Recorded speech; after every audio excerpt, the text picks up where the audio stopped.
балдар. Жетиген мектеп лицейинин кыргыз тили жана адабияты мугалими Батырбекова Айчүрөк 10 класстар үчүн кыргыз тили сабагын өтөт.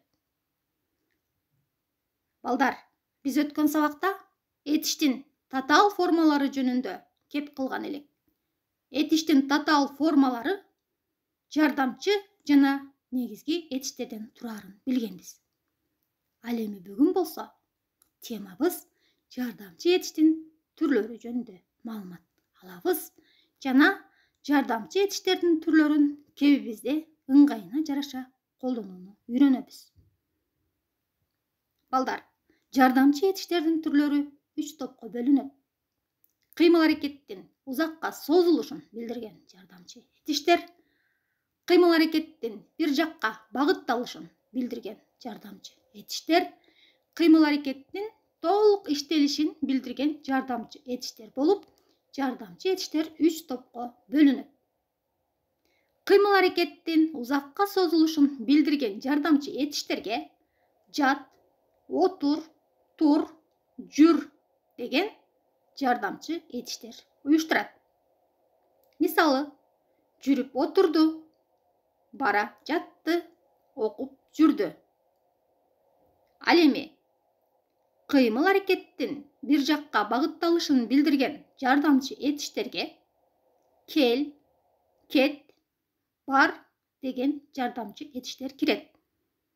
Кирип келди, жөнөп кетти, айта бар. Демек, кыймыл-аракеттин бир жакка багытталышын билдирет экен. Кийинки 3-чү түрү кыймыл-аракеттин толук иштелишин билдирген жардамчы этиштердин тобуна ташта, сал, кой, жибер, кал, чык, бол, ал деген жардамчы этиштер кирет. Окуп чыктык, карай калды, ырдап жиберди, айтып салды.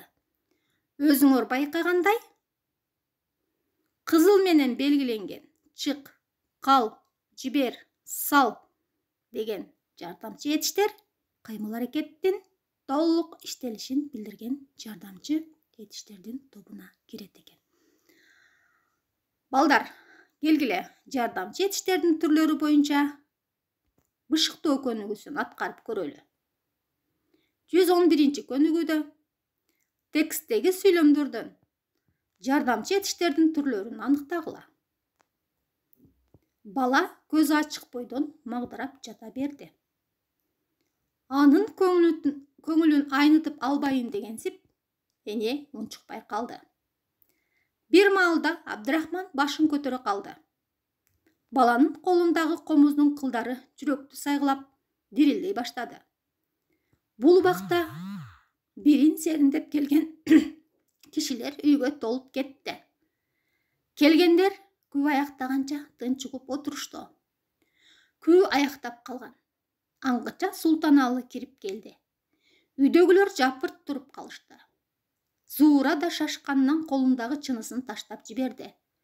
Комузду кучактай кармаган атай гана бейкапар керегеге сүйөнүп турду. Деген текстте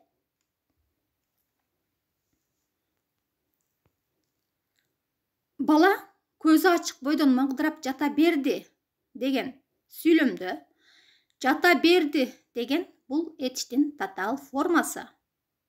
Өзүңөр билгендей, жардамчы этиш негизги этиштен кийин келет. Негизги этишибиз жат, жардамчы этишибиз бер. Демек, биз жардамчы этиштин түрлөрүн аныкташыбыз керек. Бер деген бул жардамчы этиштин кайсыл тобуна кирет? Ушул сыяктуу көнүгүүдөгү бардык жардамчы этиштин түрлөрүн аныктап чыгасыңар. Ал үчүн 2 мүнөт убакыт силерге.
Балдар, келгиле.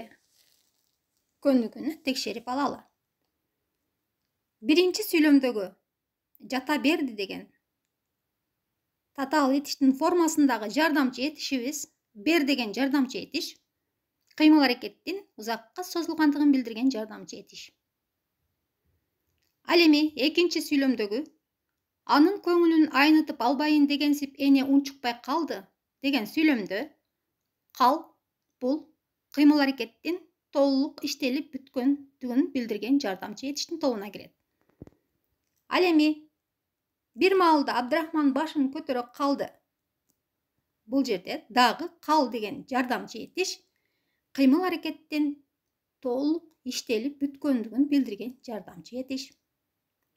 Баланын колундагы комуздун кылдары жүрөктү сайгылап дирилдей баштады деген сүйлөмдө баш деген жардамчы этишибиз кыймыл аракеттин толук иштелип бүткөндүгүн билдирген жардамчы этиштин тобунда. Бул убакта бирин сериндеп келген кишилер үйгө толуп кетти деген сүйлөмдө кыймыл аракеттин бир жакка багытталгандыгын билдирген жардамчы этиш. Келгиле, кайрадан карап көрөлү. Кет деген жардамчы этиш экинчи катардагы кыймыл аракеттин бир жакка багытталышын билдирген жардамчы этиштин тобунда. Андан кийинки сүйлөмгө кайра кеттик. Келгендер күү аяктаганча тынч угуп отурушту. Отур кыймыл аракеттин узакка созулушун билдирген жардамчы этиштин тобунда. Андан кийинки сүйлөмдө аяктап калган. Кал деген жардамчы этиш кыймыл аракеттин толук иштелип бүткөндүгүн билдирген жардамчы этиш. Аңгыча Султаналы кирип келди. Кел деген жардамчы этиш кыймыл аракеттин бир жакка багытталгандыгын билдирген жардамчы этиш. Үйдөгүлөр жапырт туруп калышты. Кал деген албетте кыймыл аракеттин толук иштелип бүткөндүгүн билдирген жардамчы этиш. Зуура да шашкандан колундагы чынысын таштап жиберди. Жибер бул кыймыл аракеттин толук иштелип бүткөндүгүн билдирген жардамчы этиштин тобунда.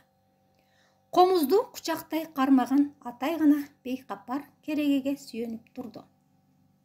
Тур деген жардамчы этиш биринчи топто кыймыл аракеттин узакка созулушун билдирген жардамчы этиштин тобунда. Демек, кыймыл аракеттин узакка созулушун билдирген жардамчы этиш бул тур. Балдар, келгиле, тапшырма алгыла. Сен ооруба, мен ооруйун ата журт деген темада эссе жазасыңар. Эссеңерде жардамчы этиштердин түрлөрүн пайдаланасыңар. Ал эми 112-чи көнүгүүдө кал, жат, бер, кел, бол деген сөздөрдү жардамчы этиш катары пайдаланып сүйлөм түзгүлө. Жардамчы этиштин кайсы түрү экенин аныктагыла. Балдар, силер бүгүн жардамчы этиштин түрлөрү жөнүндө маалымат алдыңар деп ойлойм. Ал эми кийинки сабакка чейин жолукканча аман болгула.